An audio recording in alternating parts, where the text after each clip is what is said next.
Hello everyone, I'm Vanish Signal.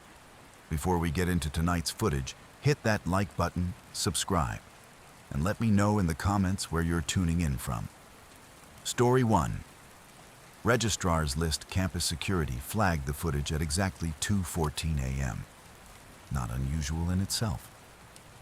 The system logs dozens of anomalies each night, most written off as dust, glare, or weather. But this one was tagged as a shadow distortion anomaly, and the system kept pinging it again and again, refusing to archive the file like usual. That's what got the night supervisor's attention. At first glance, it seemed like nothing. A flicker near the edge of a hallway camera outside Weaver Hall. Maybe wind jostling a door frame, maybe a moth zipping through the lens. But when they slowed it down, frame by frame, it became obvious. This wasn't a bug or a trick of light. It was a person, or something shaped like one. It stood at the north end of Weaver, in full view of the main security cam. No ID badge, no motion detect registration, just stillness. Pale shape, slight blur, head tilted left. It looked like they were listening for something, waiting, watching. The body language was wrong, like it hadn't been designed to stand still for long, like it was mimicking posture from memory. Weaver Hall had been closed for nearly 2 years, gutted for renovations that never came. No utilities, no doors unlocked. There was no reason for anyone to be there. And definitely not at 2:14 a.m. That's when they noticed the loop. The camera rewound every 15 seconds. Not by user input, automatically. But each replay was slightly off. In loop 1, the figure stood motionless. In loop 2, its arm was down by its side instead of crossed. Loop 3, the head tilted farther. Loop 4, it had taken a step forward. Never caught mid-movement, just changed. As if the frames had swapped versions, each showing a new iteration of the same moment in time. By loop 5, the guard started typing the report. Just a basic incident log at first. Stray data, possible interference. But then, in the 6th playback, the figure turned, slowly, intentionally. It looked up, locked eyes with the camera. Not startled, not curious, just aware. That's when the printer in the registrar's office, 4 floors across campus, came online. No network connection, no job queued, just a single-page output. A list of names. Students, all currently enrolled, everyone marked with the same phrase, pending duplication. 3 hours after the registrar's printer spat out that strange list, campus IT attempted a full system scrub of the hallway footage. They didn't just delete the file, they reformatted the drive, wiped logs, even rebooted the backup servers. But every time the file disappeared, it came back. Same timestamp, same runtime, but with slight changes, subtle ones. The lighting dimmed, the shadows shifted, the resolution sharpened unnaturally. Then came the real kicker. The silhouette on the footage began to move. Not all at once, not noticeably at first, but frame by frame, it adjusted its posture. Turned, took half a step, until by the 7th reappearance, it wasn't simply in the hallway. It was standing directly at the door of the admissions office, waiting. That was when security escalated. They sealed the floor entirely, shut off power to auto-openers, hard-locked every single entry point with steel reinforcement. No motion alarms triggered, no glass broke, no override alerts. And still, at first light, when the team returned to the admissions wing, they found the main door slightly ajar, unlatched from the inside. No signs of forced entry, no one visible inside. Just a second printed page on the desk, ink still fresh. This time, it wasn't a list. It was a schedule. 5 columns, Monday through Friday, each with a time block, location, and a single student's name repeated across all entries. No class titles, no course codes. Just Sarah T. 9:15 a.m., Weaver Hall, room 204. It tried to reach her immediately. Her campus phone rang 3 times, then cut to dead air. They checked her dorm. The door was unlocked. Her roommate said she hadn't come back the night before.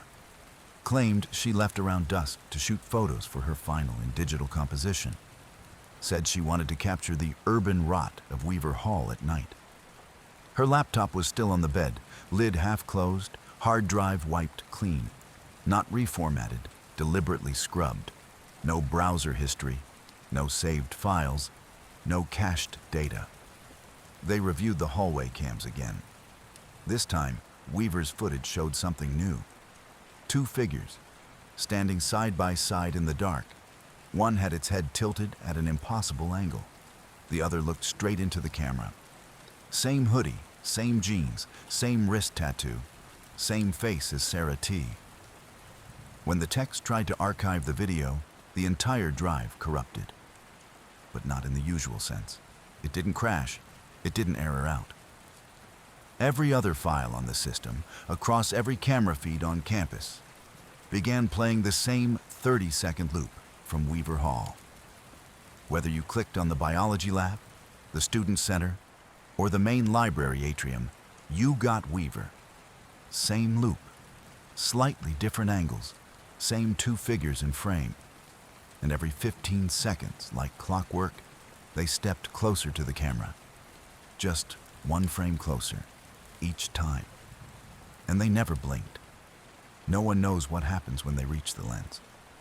Because the footage ends exactly 1 frame before contact, every time. We got into the campus archive thanks to a retired professor who still had his old faculty badge. Somehow, despite the security upgrades over the years, it still unlocked the sub-basement doors. Reyes and I followed him through a winding tunnel of forgotten machinery. Broken dehumidifiers, cracked floor tiles, and flickering emergency lights that buzzed like insects. The further we went, the more it felt like the university had tried to bury this level altogether. At the end of a narrow hallway, we found a steel vault marked Storage, Physical Records. It looked untouched for decades. Inside, the air was thick and stale, like wet cardboard and toner ink. Dust floated in long drifts through our flashlight beams. Metal shelves sagged under the weight of old file boxes, most labeled with years in faded Sharpie, others marked in chalk that had long since smudged into ghostly smears. We weren't entirely sure what we were hunting for, only that the students on the registrar's list had all been marked as inactive over the past 10 years. Yet none had officially withdrawn. No transfer notices, no diplomas issued, no updated contact info. It was as if they'd simply been erased. Reyes sorted alphabetically, while I went year by year. Patterns emerged fast. Exactly 5 students per year had disappeared from the system, always 5.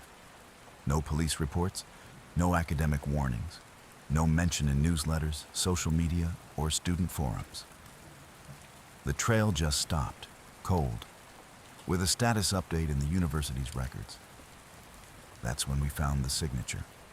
Every file, regardless of student, ended with the same name, J. Mercier. Not a professor, not a department head, listed only as campus liaison officer, a title we'd never heard of, and that didn't appear anywhere in the current university structure. Reyes ran the name through everything: HR databases, alumni records, even old faculty yearbooks. Nothing. No trace. We pulled 5 more boxes, corresponding to the most recent names on the registrar's list.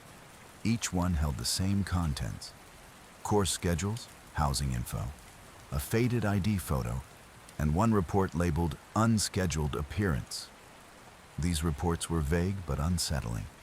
Phrases like subject observed after hours near locked research labs, seen standing still in maintenance tunnel C4, unresponsive to verbal commands, reported inside sealed building during holiday closure. But what shook us most were the surveillance photos. Each student had one, grainy, black and white, clearly pulled from night vision cameras. All showed the students standing in the same spot, directly outside the registrar's office, late at night, just standing, still, silent, always facing the door, except in one photo. That student was turned away, but their reflection in the glass door was staring right at the camera. Reyes flinched and dropped the file. The room went silent. Then we both heard it. A knock. Software steady. From the hallway outside. 3 taps, then silence. Neither of us moved. The knock came again. Closer. Reyes met my eyes. She drew her flashlight and gave a single nod. I stepped behind her as we opened the archive door.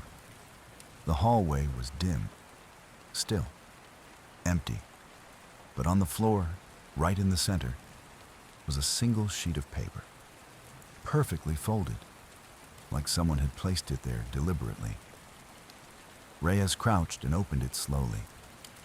It was a student registration form, with her name on it, filled out, dated for the coming semester, and signed at the bottom. J. Mercier. Security footage from the west stairwell came in at 4:26 a.m.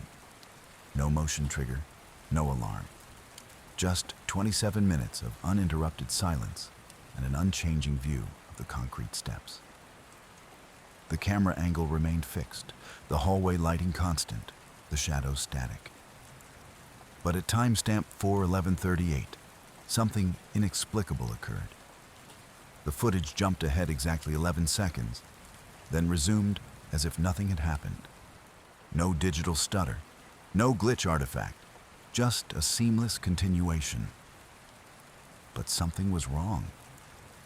Chief Maintenance Officer Juno caught it first. She was monitoring the feed live, cross-referencing it against corridor diagnostics to pinpoint a reported power flicker in the north quad. Her eyes locked onto the anomaly. There was no system flag, no sign of buffer overload or file corruption. It was like the building had intentionally clipped a piece of time out of the recording, like it had tried to hide something. In the frame following the cut, a new figure appeared. 3 steps from the top of the stairs, unmoving, hood drawn low over its face, obscuring every feature. A university hoodie, identical to the ones handed out during first-year orientation. No visible ID, no discernible detail beneath the hood. It just stood there, rooted in place, while the seconds ticked on. The footage rolled for another 3 minutes. The figure didn't twitch, didn't tilt its head, didn't breathe. It was as if it had been waiting or rehearsing. Its presence was so static it almost faded into the background, except it hadn't been there before. And then it was. Officer Dell and I arrived at the site within minutes of the feed update. The stairwell was silent. No sign of disturbance, no scattered papers, no scuff marks on the floor. But above us, one of the ceiling lights buzzed with an uneasy hum. Not the standard flicker of a dying bulb, but a flat, sustained tone, like a sine wave misaligned. Dell stepped to the top of the stairs, glanced around, then froze. I asked what he saw. He didn't respond. Instead, he crouched, reached forward, traced something along the floor with the edge of his glove. Words, faint, like finger marks drawn through condensation. Check the registrar. It knows. We initiated protocol immediately, locked the stairwell down, called for a digital sweep, pulled the logs, requested access histories. Nothing. No keycard activity in the last 48 hours. No janitorial clearance. No open service tickets. As far as our records showed, that stairwell hadn't been entered since last Thursday. But the figure was there. I reviewed older footage manually from the last 10 nights. That's when the pattern emerged. One frame, always the same frame, a single blink of imagery on each night's feed, buried so deep in the timeline that automated scans missed it. The hooded figure, same posture, same location, each appearance just long enough to register in the subconscious, but short enough to slip through memory. It was building itself into the footage. And then, on the sixth night, it moved. Its head turned, just a few degrees, toward the camera. The next morning, another student failed to report to class. Vanished. No trace, no witnesses.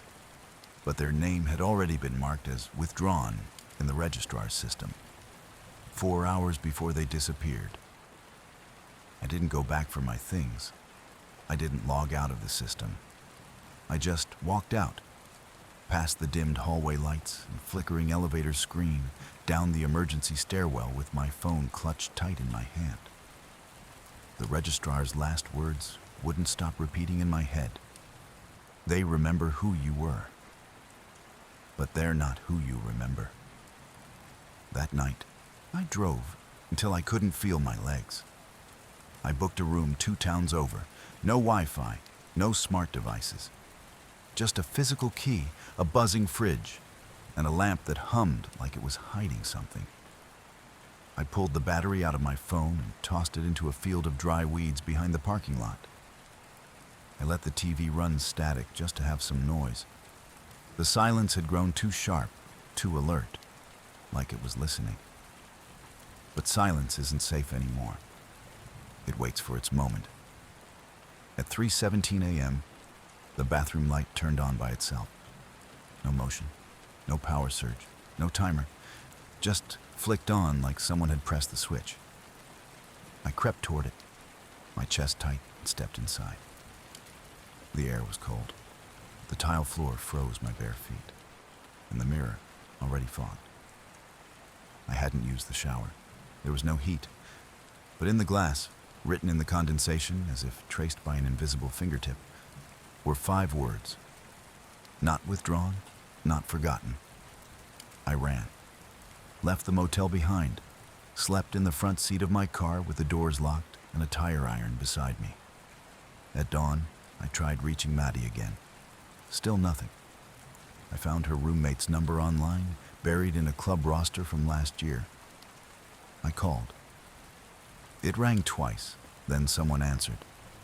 But it wasn't her. The voice on the other end was flat, dry, like someone who hadn't used their vocal cords in a while.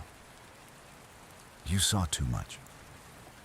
I didn't respond, just drove straight to campus. The registrar's office looked exactly the same from the outside. Same brick, same chipped plaque, same crooked light above the door.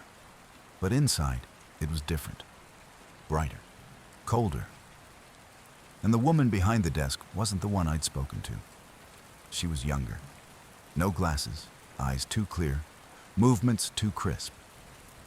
I asked for the registrar I'd spoken to earlier that week. She blinked twice, then said, "There hasn't been anyone by that name in our department for over a decade." I pushed, asked to see the withdrawal logs. She smiled politely and said they'd stopped keeping those. "Too many errors," she added. Before I left, I glanced at the new list pinned behind her desk. Different format. Sleek font. Updated timestamp. But one name stood out. Last on the list. Bold. Typed. Logged that very morning. Mercer, Dylan, finalized. I never submitted anything, never signed a form.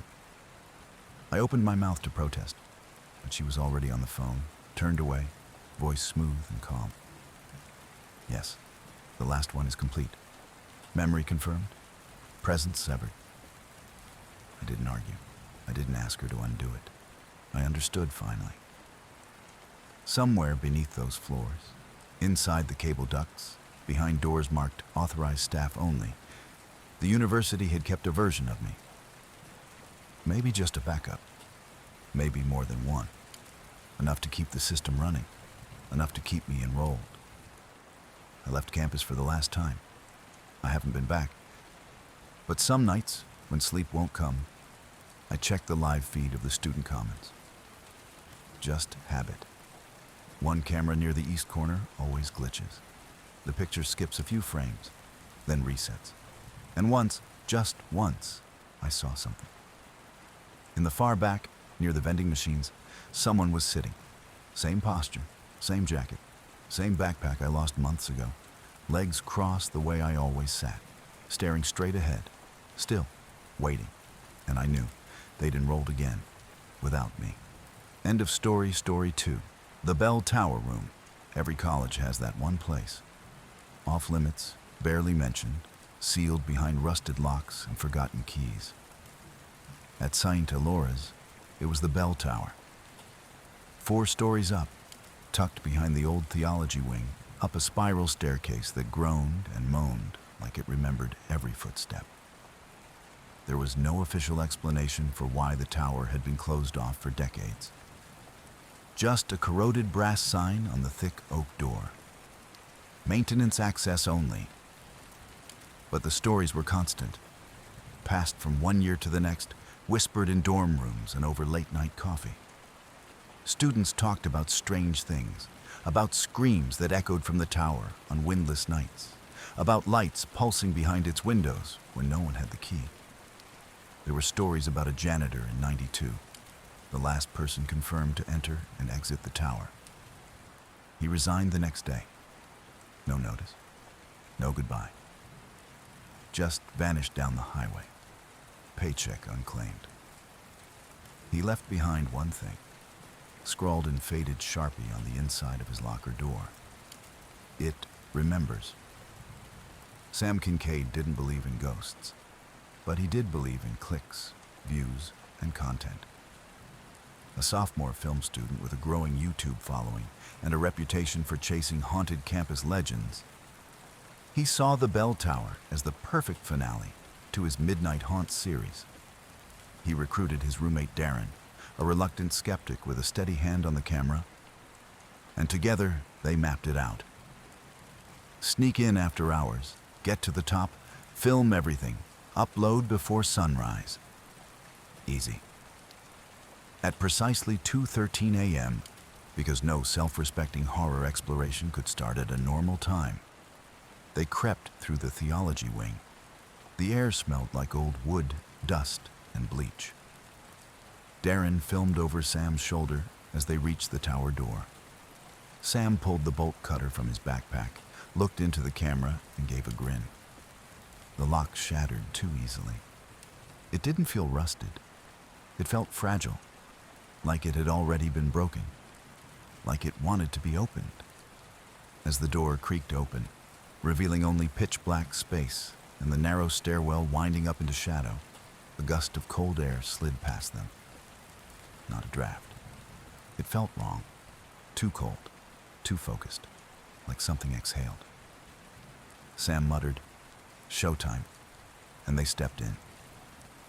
Each stair groaned under their weight, but the sound didn't echo down. It echoed up, as if the tower itself was warning whatever was above that something was coming. At the top, they reached the bell chamber. Except there was no bell, no mechanism, no hanging rope or massive bronze shape. Just an open room, circular, windowless, wrapped in floor-to-ceiling mirrors, each angled slightly inward, forming a strange, endless kaleidoscope effect. In the center stood a wooden chair, not just placed, bolted to the floor, and on it rested a camera, not theirs, not new, an old film reel camera with a dust-covered casing and a cracked leather strap. It faced the door, waiting, its lens aimed directly at them. Then it clicked, not their GoPros, not Sam's handheld, the ancient camera on the chair. It clicked once, a quiet, mechanical shutter. Then a red light blinked to life on its side. Sam whispered, "Did you see that?" And the door behind them slammed shut so hard the mirrors shuddered. Darren ran to it. "It won't open. Sam, it's not opening." Sam tried too. Nothing. No movement. The air dropped again, sharper, like breathing in dry ice. And that's when the mirrors began to fog. But not from them, not from their breath. The fog was spreading from the inside. From within the glass, they took the north stairwell. It was older, narrower, meant for maintenance or emergencies, and it hadn't been cleaned in years. Dust curled at their ankles with every step. The walls, cracked and water-stained, seemed to close in the higher they climbed. Somewhere below, pipes creaked and echoed like distant groans. The whole building felt off-kilter, like it had shifted slightly in the night, just enough to throw everything out of rhythm. Something about the place felt stale, like it had held its breath for too long. Claire led the way, flashlight beam steady, slicing through the gloom. Luis followed a step behind, his phone recording video, catching glimpses of faded graffiti, scorched wall patches, and long-forgotten maintenance tags stamped into the concrete. The air grew heavier, tighter with every step. Breathing felt like dragging cotton through the lungs. "You feel that?" Claire asked quietly, halfway up. "Like the air's heavier?" Luis nodded, squinting into the dark. "Like being underwater. Like something's pressing back, or like the place doesn't want us here." When they reached the landing just beneath the bell tower, the temperature changed sharply. Not cold, hollow, like the warmth had been sucked out of the stone itself. The hallway narrowed to a single thick door ahead, metal flaked with rust, the hinges crusted. It bore no markings, no label, just a flat black surface that drank in the light and gave nothing back. It absorbed the beam from Claire's flashlight, refusing to reflect even a glint. Luis tried the knob. Locked. Claire reached into her coat and pulled out the brass master key from the head custodian's office. It slipped in with surprising smoothness. When she turned it, something on the other side shifted with a slow, deliberate click. It wasn't a normal lock, more like gears catching. A mechanism that hadn't moved in decades, finally waking up. The sound reverberated down the stairwell behind them, like it didn't belong in their century. They paused. "You hear that?" she whispered, breath fogging slightly. From behind the door, movement, not footsteps, more like shifting weight, and a sound that didn't belong, soft, rhythmic, strained. Like rope under tension, swaying gently, back and forth, back and forth. Claire gave a quick nod. "Open it." The door groaned inward, hinges screaming under the weight of years. Inside, a circular chamber revealed itself. Stone walls curved upward into the tower's dark belly. A spiral staircase of old wood and rusted iron hugged the edge, rising toward the bell above. Rickety stairwells eaten by time. No rails, nothing to stop a fall. At the center, a chair, wooden, facing away, one leg slightly off balance. Behind it, nearly hidden in the upper dark, the bell loomed, massive and silent. A long rope hung from its core, swaying slightly, though the air inside remained completely still. Luis whispered, "This isn't on any map, or in any building plans." Claire stepped inside. Her flashlight beam tracked across the floor and caught a glint, something reflective in the dust. A small metal plate bolted into the stone. The writing was etched, worn almost smooth. Mate. Access, 1912. Do not enter without escort. They stepped closer. The rope swayed again, a longer groan, wood shifting somewhere above. Something high in the tower shifted its weight. Then the door behind them clicked shut. No wind, no movement, just the quiet final sound of the latch sliding into place. Luis jumped, spun around, and tried the knob. Nothing. Locked. Claire's light swept forward again. The chair had turned. It now faced them. Empty, but the dust around its legs had been smeared. Clear prints, fresh, like someone had stood up recently. And they weren't alone. Not anymore.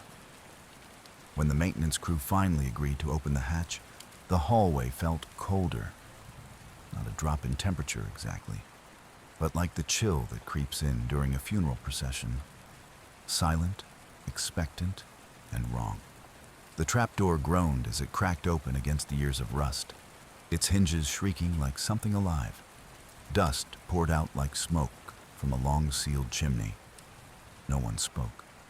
No one breathed. We stared into the dark mouth of the shaft, uncertain if we were looking at stairs or a descent into something older than the building itself.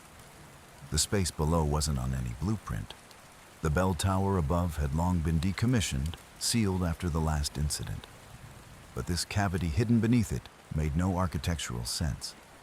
Stone walls, no drywall, no piping. Just raw foundation where there shouldn't have been any. Officer Kellerman volunteered to go first. He was new and maybe still chasing something to prove. We didn't stop him. The second his boots hit the bottom, his voice crackled through the radio, tight and short. There's another room down here, like a crawl space. No, bigger. It's wide. One by one, we descended. The shaft was barely shoulder width. Our flashlights bounced shadows across the walls like things trying to crawl free. The air thickened the deeper we went, like breathing through cloth soaked in oil. By the time we reached the bottom, static was biting at our radios, and our skin felt coated in something damp and invisible. What Kellerman had found wasn't a crawl space. It was a chamber. The walls were made of ancient stone, carved smooth but uneven, like hand-cut brickwork from centuries past. The ceiling arched low, barely clearing our heads. In the center of the room stood an object that didn't belong. An old desk, decaying, its edges rotted and warped. Behind it, a chair. The vinyl torn, metal frame rusted, one leg slightly bent. In that chair slumped a figure, unmoving, still, wearing the faded uniform of campus security. Across his chest, dried blood. Across his collar, an ID badge. E. Hutchins. The name triggered something in all of us. The officer who vanished a decade ago. No resignation, no transfer, no trace. He never left, someone whispered. Maybe me. Maybe someone else. We couldn't tell. Suddenly, the radios in our hands lit up, all at once. The display flashed red. Not green, not blue. Red, then static. Not the usual kind. Louder, heavier, like it had weight. Then silence. And then, unmistakably, a voice. It took him. Not Kellerman. Not any of it. The voice echoed across every radio, but layered like someone was speaking in chorus with slightly staggered delay. It felt close. Intimate. Like it was right beside our ears, breathing. Our lights scanned the room. No movement. But the shadows felt tighter, pressed inward like the walls were breathing. Kellerman stepped forward, brushing dust from the desk. Underneath the grime, he uncovered a notebook. Yellowed, water damaged. Its spine brittle. Pages stuck together like they'd been damp for years. Most were covered in tight, frantic handwriting, looping over itself in sections. Near the end, one sentence had been written repeatedly, margin to margin. Don't let it ring, don't let it ring, don't let it ring. And below that, alone on the final line, it only needs one more name. Before we could speak, the bell, silent for years, rang from above. Just once. A deep, heavy tone that rolled through the shaft like thunder. We looked at each other, at the chair, at the radio, and in the silence that followed, we knew. Something had heard us. The security footage didn't glitch this time. That's what made it worse. It rolled smooth, uninterrupted, captured with crisp clarity, and that somehow made it harder to look away. There was no static, No digital stutter, no pixelation to blame. Just clean, continuous recording, every frame accounted for. The third-floor camera, mounted just above the stairwell exit, recorded the west hallway from 2:12 a.m. to 2:26 a.m. The angle covered almost everything. The door to the bell tower, the old trophy case, the row of faculty portraits that always seemed to tilt slightly between shifts. The lighting was dim, a flickering emergency bulb at the far end casting a dull yellow wash over the floor. For the first 2 minutes, nothing happened. Stillness. Then, at exactly 2:14:03, the lights didn't flicker. They dimmed. Not like a circuit failing, like something else. A slow, deliberate fade, like someone dragging a brightness slider down one notch at a time. The shadows lengthened unnaturally, curling across the floor and up the walls like liquid. Corners stretched longer than they should, angles bent without shifting. Simultaneously, the system logged a temperature drop, sharp and fast. 8 degrees in under 20 seconds. No malfunction was reported, no HVAC activity, just cold. Sudden, invasive cold, like someone had opened a door to winter. Then something entered the frame. At first, it barely registered. A shimmer, like heat rising from asphalt, but wrong. Cold heat. A shimmer that rippled outward instead of up. An outline with no center, a ripple in the hallway air that pulled everything tight around it, like space itself was being compressed. Movement was visible, but undefined. The shape pulsed slightly, as if adjusting to our world, a blur with memory. And then it started to form. It looked like a student, one of ours. Hoodie, jeans, back slouched under the weight of a book bag. From a distance, you wouldn't question it. But closer inspection said otherwise. The walk was off. Familiar clothes, yes, but worn differently. The gait was broken, steps out of rhythm, the head angled steeply, as if the neck had loosened or forgotten how to hold weight. We reviewed all active ID swipes. That student was across campus in the cafeteria at the exact time. Seen on camera, verified by staff, even captured in a selfie posted 10 minutes prior. There was no possibility of error. And yet, here was their double, moving down the hallway like it had practiced being them and was still getting it wrong. The way it moved was disturbing. Jerk stop motions, not mechanical, not fluid. More like a puppet controlled by someone trying to recall how limbs bend. It stopped at the midpoint, directly beneath the camera, and then it lifted its head. Its face was nearly visible now. Not full, not quite finished. More like an impression pressed into memory foam, familiar but wrong. Its mouth opened, but no sound emerged. Still, the audio sensors reacted. The meters spiked violently. Frequency logs showed a layered signal, tones both too low and too high to hear, clashing over one another like interference, but shaped like a voice. At 2:16 and 7 seconds, it reached the bell tower door. No hesitation, no checking the handle. It stopped.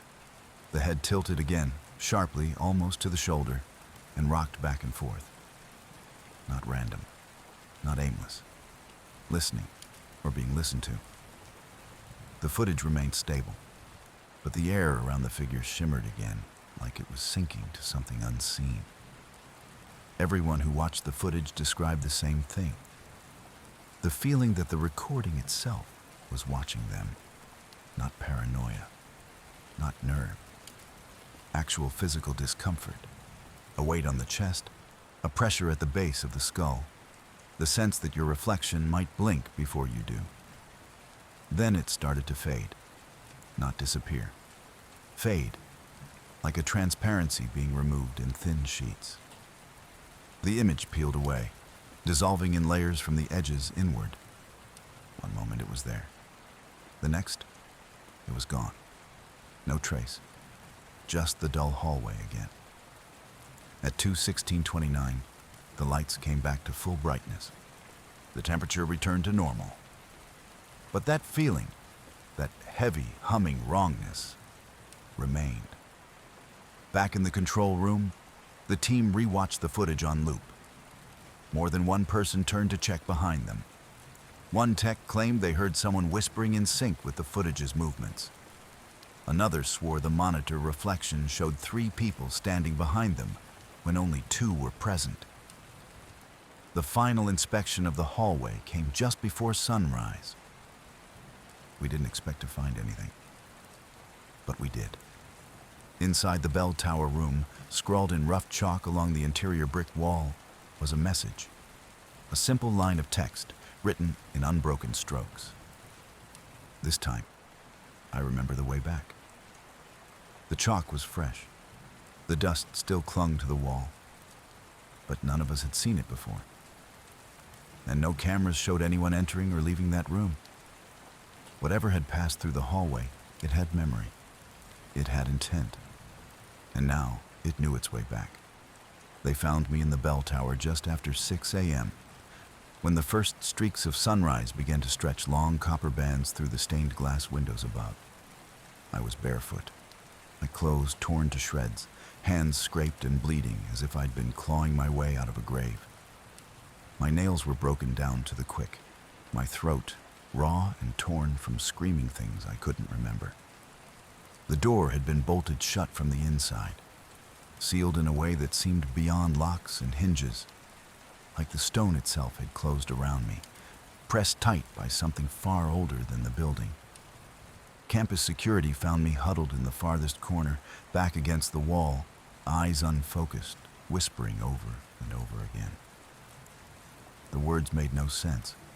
Fragments of numbers, a countdown that stopped halfway, and a Latin phrase none of them could identify, one that pulsed with a rhythm like chanting.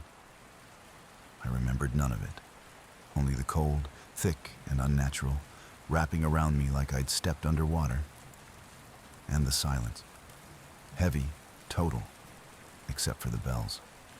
Deep, echoing, impossible bells. Because the university's bell system had been broken for decades. That's when the footage came into play. They pulled the CCTV feeds from the hallways leading up to the tower.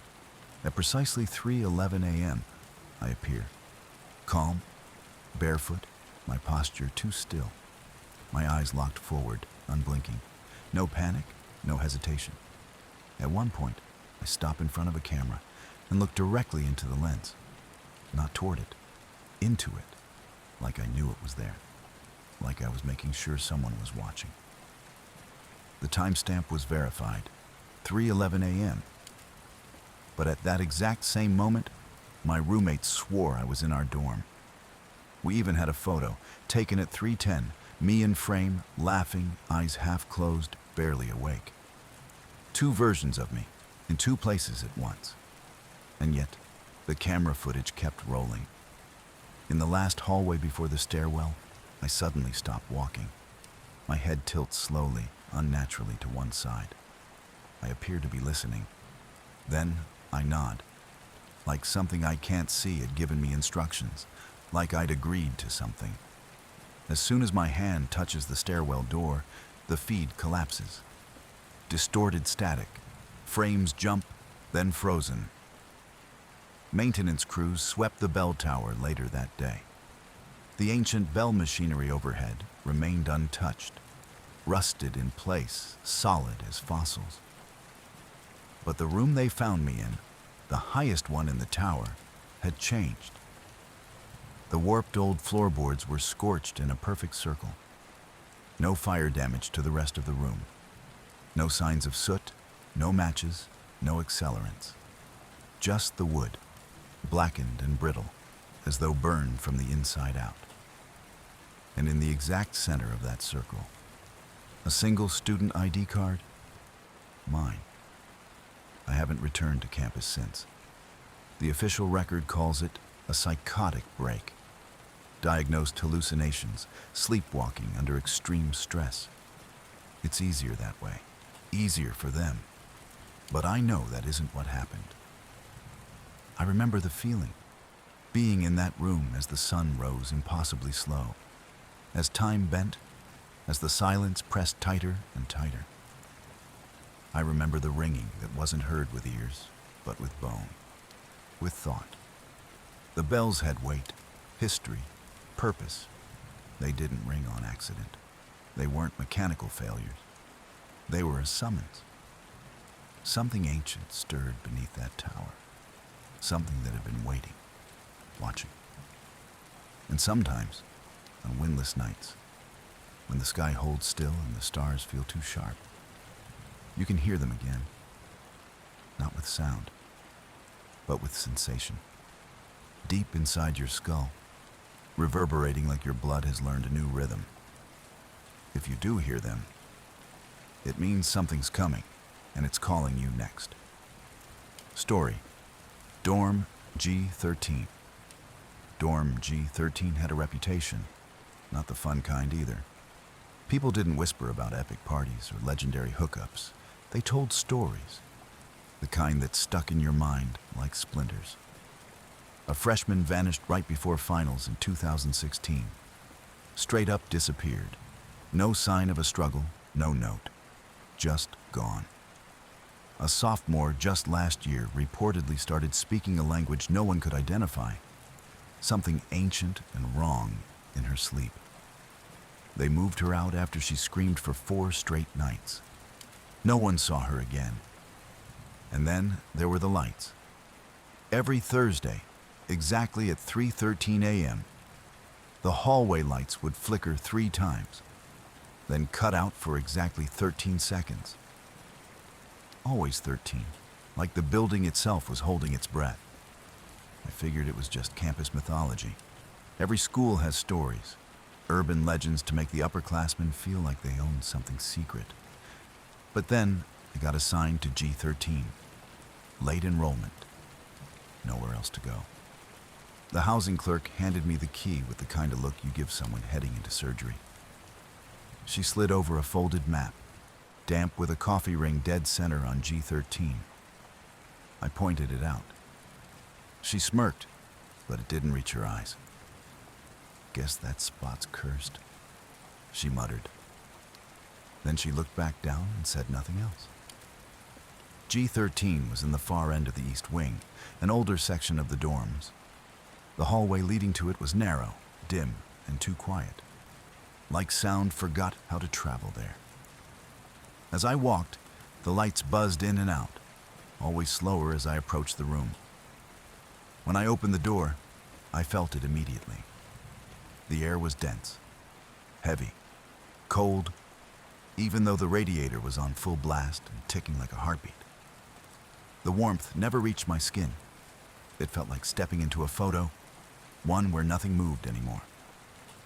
The room wasn't broken, just wrong. The desk was screwed to the floor. The closet door didn't quite close and creaked with the sound of breath. The mirror above the sink tilted to the left. I straightened it. It leaned again the next morning. My roommate hadn't shown up, and I hoped they wouldn't.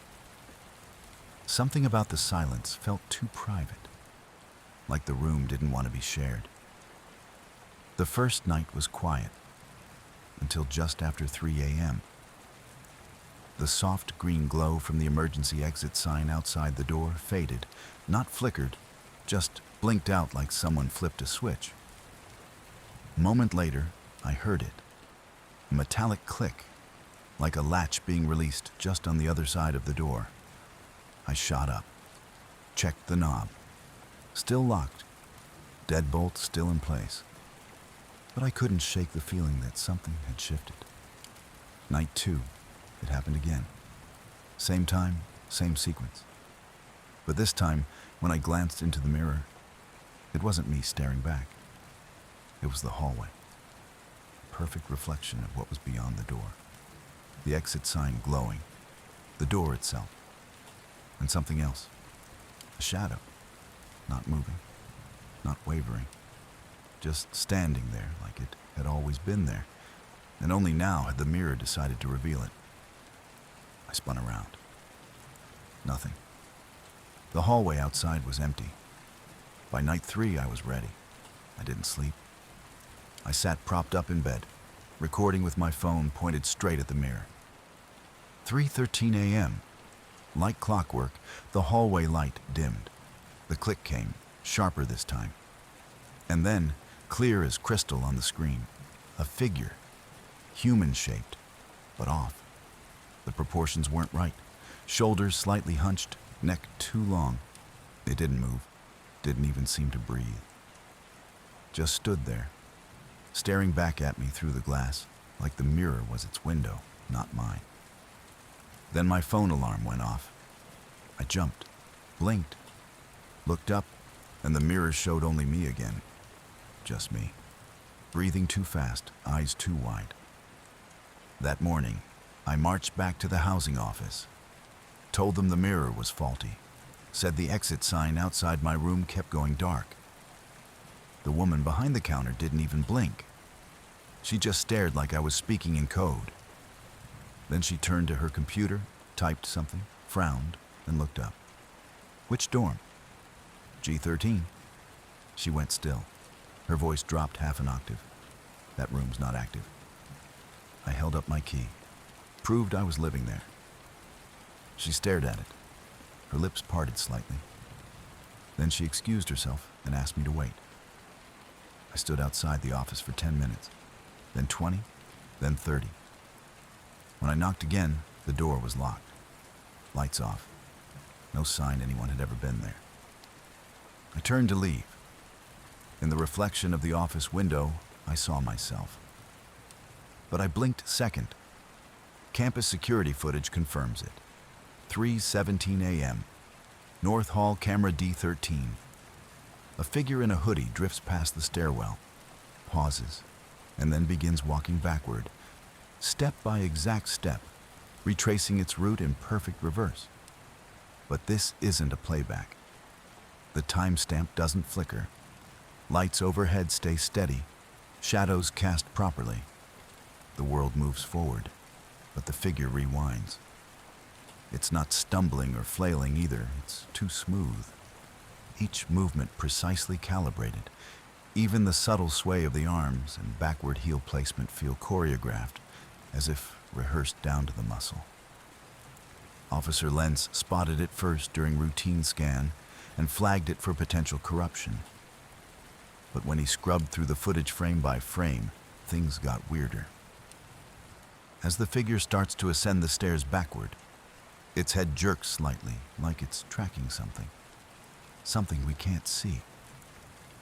Lens enhanced that frame, paused it right when the head turned. The reflection in the hallway glass didn't match. While the figure in frame moves in reverse, the reflection walks forward. Same posture, same clothes, but not the same behavior. We looped it 10 times to be sure. That glass should have shown a mirror of the figure's reverse path. Instead, it kept walking naturally, casually, like it was walking its own way, not bound by the rules of the footage. Diagnostics turned up nothing. No errors. We ran full system checks, reviewed entry logs, keycard data, motion sensor triggers, everything. The North Hall fire door was opened at 3:04 a.m., a door that locks from the outside at night and requires inside activation. But no keycard swipes registered. No one entered or exited in any verifiable way. The system showed the building as sealed, but the door still opened.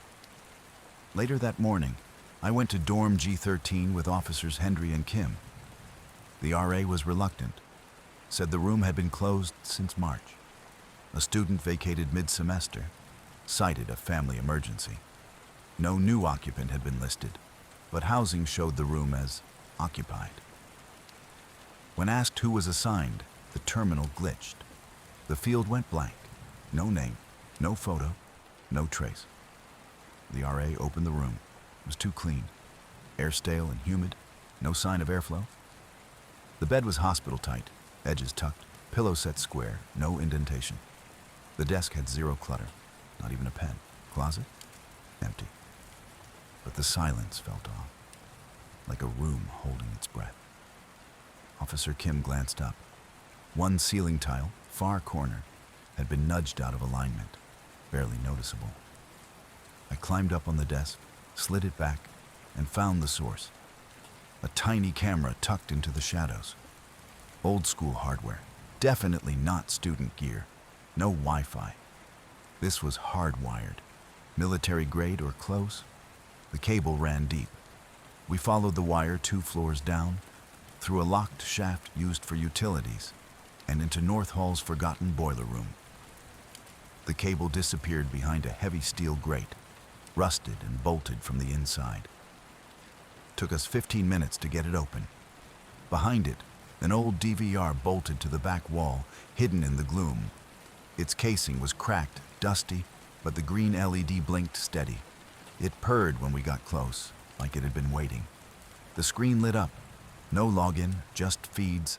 13 squares, no labels, all time-stamped. 12 feeds showed footage from yesterday. Grainy, quiet, mostly empty hallways. But one, labeled G13, showed something else. Not yesterday, not live. It was showing footage from 3 hours in the future. Hallway outside dorm G39. Time-stamped, 3:17 a.m. Same spot, same camera. The hoodie figure, standing motionless, facing the lens.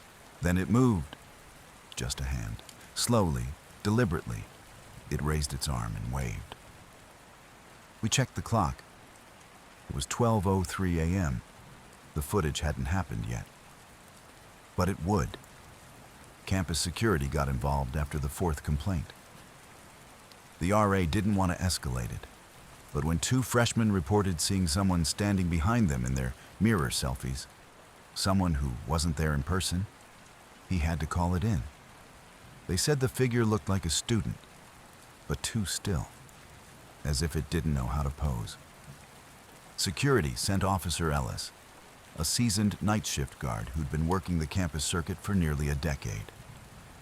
He was known for brushing off ghost stories. College kids get spooked easy, he told dispatch as he signed in. Probably filters, pranks, maybe even a reflection from a cracked screen. He didn't even bring backup. The building camera caught him entering dorm G13 at 1:03 a.m. He moved with casual confidence, scanned his badge, and took the elevator up to the 3rd floor, the one with the most complaints. The body cam recorded everything, or so it seemed. Ellis made a full loop through the 3rd floor hallway, stopped at the common area, checked every door that wasn't locked. He knocked, announced himself. Everything looked normal. Too normal.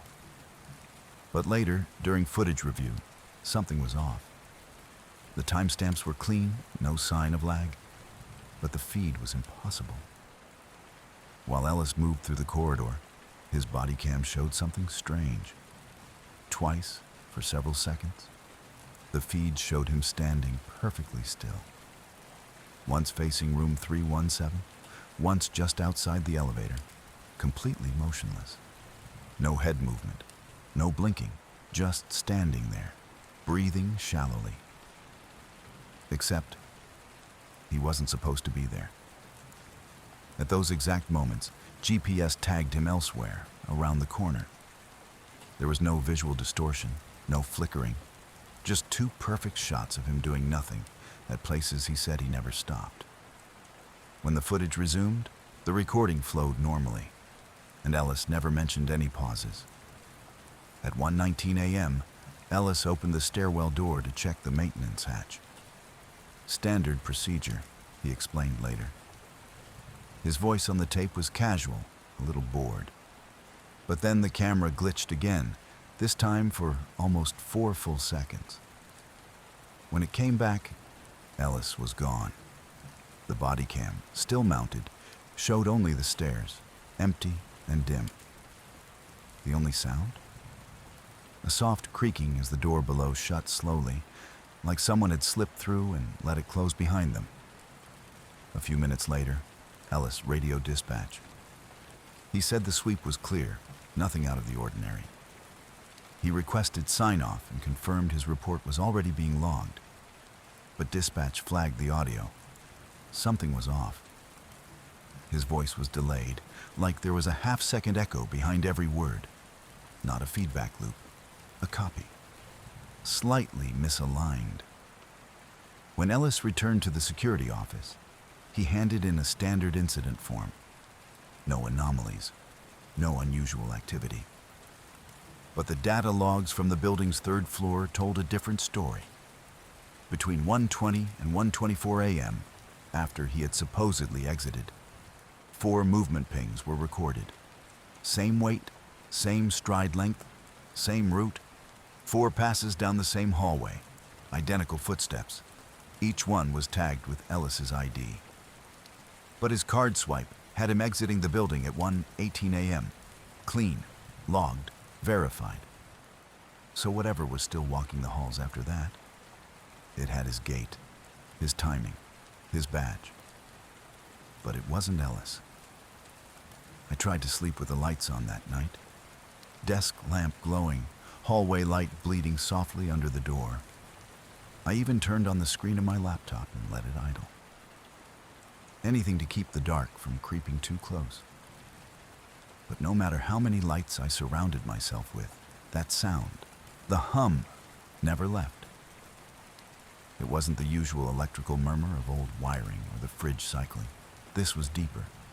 It carried a vibration in it, almost like a voice, a breath maybe, trapped behind the drywall. At 2:11 a.m., the light flickered. Not the gentle kind that happens when power dips. Number this was sharp. 1 blink, then 2, then steady again. My heart jumped. My hands tightened on the blanket. I sat up slowly, every hair on my arms alert. That was when I noticed the silence. It wasn't just quiet. It was like something had sucked all the noise out of the world. No wind outside, no fridge hum, no pipes. The kind of silence that makes you feel like your ears are broken, like the world is holding its breath. And then, knocking. 3 soft taps. Not from the hallway, not from the door, from inside my closet. I froze. The closet door was cracked open 2 inches. That's all. But it was enough. Just wide enough to see the void beyond the coats.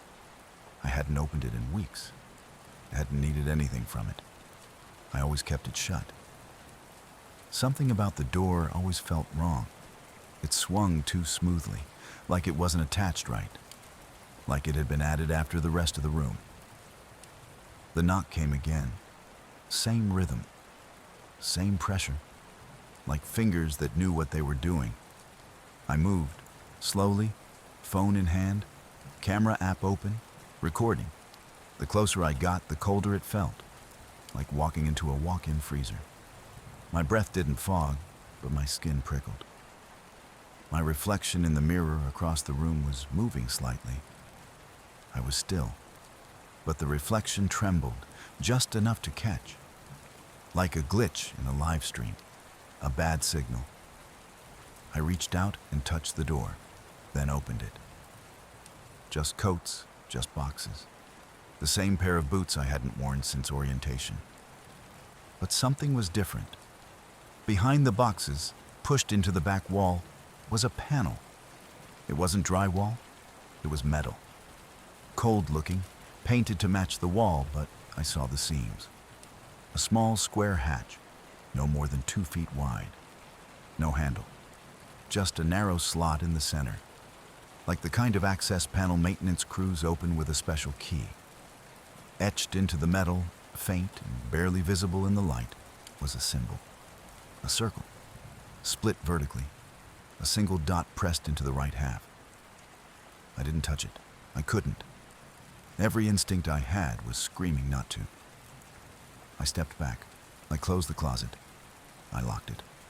For the first time since I moved in. Then I checked the footage. The video played up to the point where I reached for the closet handle. I saw my face, wide eyes, mouth slightly open, then static. The video corrupted, just jagged lines and gray distortion. But the audio? It kept going. In the final seconds before the file collapsed completely, I heard something. A whisper. Close. You're not supposed to see this. And then a low human laugh. A laugh that wasn't mine. The silence after the scream was worse than the scream itself. No one moved. No one spoke. It was as if the entire hallway had been drained of air. My ears rang with pressure, like we were underwater or underground. I gripped the doorframe of G13, knuckles white, nails digging into the wood. Every instinct I had screamed to run, but the hallway in front of us stretched like a tunnel with no end. And the shadows were moving. Lena stood beside me. Her phone trembled in her hand, screen facing the door, capturing nothing but corrupted static. It wasn't digital interference. It looked like the lens had gone blind. The image swirled with streaks of red and sickly gray, like paint dragged across glass by invisible fingers. "We need to leave," she whispered, almost too softly to hear. I turned, ready to bolt down the stairwell. Except it wasn't there. It hadn't collapsed. It hadn't been blocked. It had been replaced. Where the stairs should have been was just more hallway. Seamless. Continuous. Identical to the one behind us. Lit by the same flickering fluorescence, lined with the same door numbers, repeating endlessly like a bad rendering loop. We stepped back, breath caught in our throats. Then behind us, the door to G13 creaked. It opened. Not all the way. Just enough to whisper invitation. The room beyond was dark, but not empty. We could see the subtle flicker of movement, the kind that doesn't belong to anything living. Furniture scraped softly along the floor, something dragging slowly like it had all the time in the world. Then came a sound like a slide projector. Click. A voice followed, but it wasn't one voice. It was ours. Layered together, flat, unnatural, delivered in unison from inside G13. "Please return to your rooms. The rehearsal is not over." Lena whimpered. I grabbed her hand and ran. We took every turn we could, left, right, straight, again and again. But no matter what path we chose, it looped us back to the same point. Room G13. Always with the door ajar, always with that waiting silence. The lights were just a little dimmer each time. The air grew thicker, and the audio followed us. Distorted playback of ourselves, our own voices rising and falling like someone was fast-forwarding through memories we hadn't lived yet. We found the elevator by accident. It was supposed to be condemned. Hadn't worked in years. But the overhead light glowed green. And when I pressed the button, it lit up. The doors opened, and we were inside. Not a reflection, not a trick. We were standing in the elevator. Another version of it. Same clothes, same injury, same fear in our eyes. But those eyes didn't move. They didn't blink. They just smiled. Wide. Teeth too perfect. The doors closed before we could move. We bolted for the basement access hatch, crawled through rusted panels, sliced our hands raw on jagged metal, climbed down into a maintenance tunnel that hadn't seen light in decades. We emerged in the old laundry bay. Emergency lights flickered as we stumbled outside. Fresh air hit like a slap. We didn't speak. We didn't stop until we reached campus security. But the university didn't want the story. Lena's phone corrupted the moment she tried to show them. Her entire gallery erased itself.